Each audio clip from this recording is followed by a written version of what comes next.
Ал балалар, енді сіздермен мынандай өрнектің мәнін бірге табайық. Мұнда 3 жай бөлшек берілген, е? Үшеуіне ортақ бөлім табамыз. Бірінші 8, 6, 12. Бұл жерде 12 ең үлкен сан. Яғни 12-ні көбейткішке жүктеу арқылы үшеуінің ортақ бөлімін табуға болады. 12-ні 2-ге көбейтсек 24, ал 24 8-ге де 6-ға да бөлінеді ме? Егер бөлінетін болса, онда ол бізде уже ортақ бөлім. Демек 24-ті 8-ге бөлсек ол 3, 24-ті 6-ға бөлсек 4, 24-ті 12-ге бөлсек 2 болады. Енді мәнін жазамыз. Сонда бізде 15 қосамын 20 және қосамын 14. Енді бұл жерде қосылғыштардың мәнін жай ғана таба саламыз. 14-ті қоссақ 49 болады. Сонда мұнда 49, мұнда 24.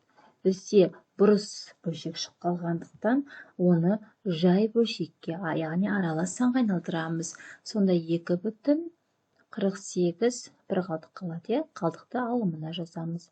Екінші 20 үлкен сан.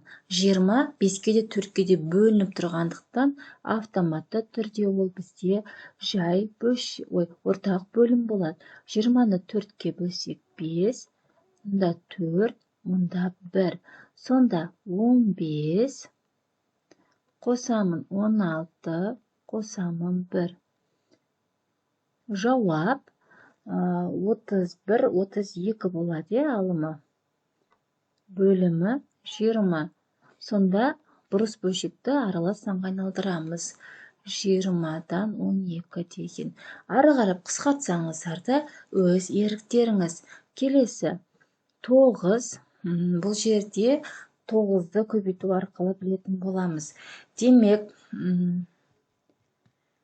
сразу 360-ға келтірейік. 360-ды 5-ке бөлсек. Үшеуінің көбейтіндісін алып отырмын, балалар, я? 72.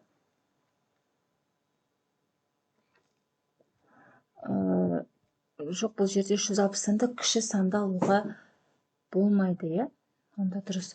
72 қосамын. 360-ды 8-ге бөліп жатсақ 45. Мұна екеуінің көбейтіндісі, мұна екеуінің көбейтіндісі болады. Қалған екеуінің 40. Сонда жауабы 72 қосылған 45-ті 3-ке көбейтсек 135. Азайтамын 80. Сонда енді қосып шығамыз. 72-ге қосасыз 135-ті, 207 болады, одан 80-ді азайтасыз, 127 болады. 127 бөлімі 360 сақталады. Кеттік келесі есеп. 24. 24 бізде 9-ға бөлінбейді. Демек, біз 3-ге еселеу арқылы қарайтын боламыз. Ол 36. Демек, бөлім 36-ға келеді, е? Өйткені 36 үшеуіне де бөлінеді. 36-ны 4-ке 9, мұнда 3, ал мұнда 4. Енді жауап 27 қосу 15, азайту 4. 36 сақталады. 27-ге 15-ті қоссаңыз 42 болады емес пе? 4-ті азайтсақ 38, бұл 1 бүтін 36-дан 2 деген сөз, немесе 18-тен 1. Яғни жауабы 1 бүтін 18-тен 1 деп қысқартып жазуымызға болады. Келесі 36-ға келіп тұр автоматты түрде, өткен 36 екеуіне де бөлінеді. Мұнда 9, 4, мұнда 1 жазбай қойсақ болады. Сонда 9-ға 8-ді қоссақ 17, и азайтамыз 5-ті, сонда автоматты түрде 12 деймін. 36 мен 12 бөлінеді. 36-ның бөлгіші 12 емес пе? Сонда жауап 3-тен 1 болады. 12-ге қысқартсақ балалар. Соңғы жауап 15. 30-ға келтіруге болады. Мұнда 2-ден берем, мұнда 6-тан берем, мұнда 3-тен берем. Сонда ортақ бөлім 30 болады. Сонда 8 қосу 12 қосу 21. 20 41 болады, е? Тең. 30-дан 41. Бұрыс бөлшек болғандықтан аралас санға айналдырамыз. Сонда 1,30-дан 11 болады. Келесі есеп 437. 14 бәрінің бөлгіш екені көрініп тұр. Демек, мен 14-ті жазамын. Мұнда 7-ден берем, мұнда 2-ден берем.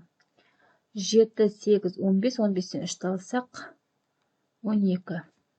2-ге қысқартып жіберсеңіз болады, 7-ден 6 болады. Келесі 20 60-ға келіп тұр өзі автоматты түрде. 60. Мұнда 3-ден берем, 6-дан берем, 1-ден берем. Енді көбейту жазамыз. 17-ні 3-ке көбейтіп мәнін жазамын. Ол 51. 18 азайту 11. Енді осылардың барлығын нестеп шығам, азайтып шығамын. Сонда 60-тан 22 болады. 60-тан 22 бұл ары қарап қысқарады. 2-ге қысқартуға болады. 11, 30 болады. Келесі.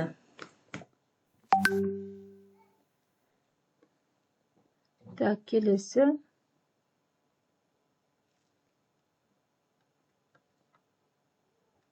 30-ға келтіруге болады. 6.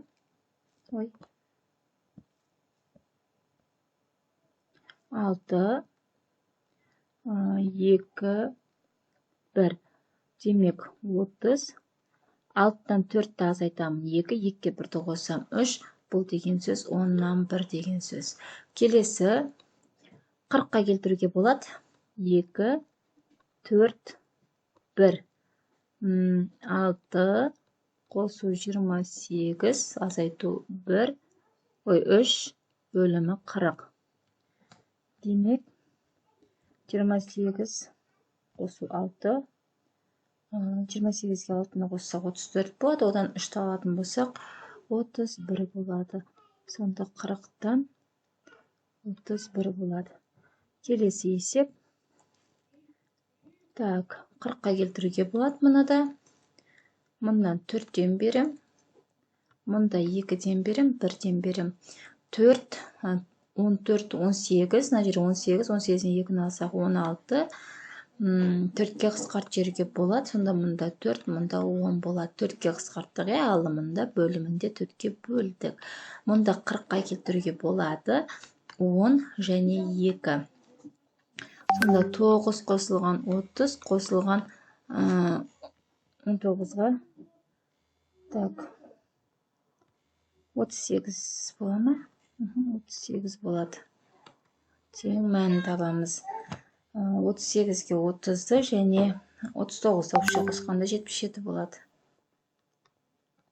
Бөлімі 40. Аралас санға айналдырамыз. 40-тан 37 деген сан шығады бізде.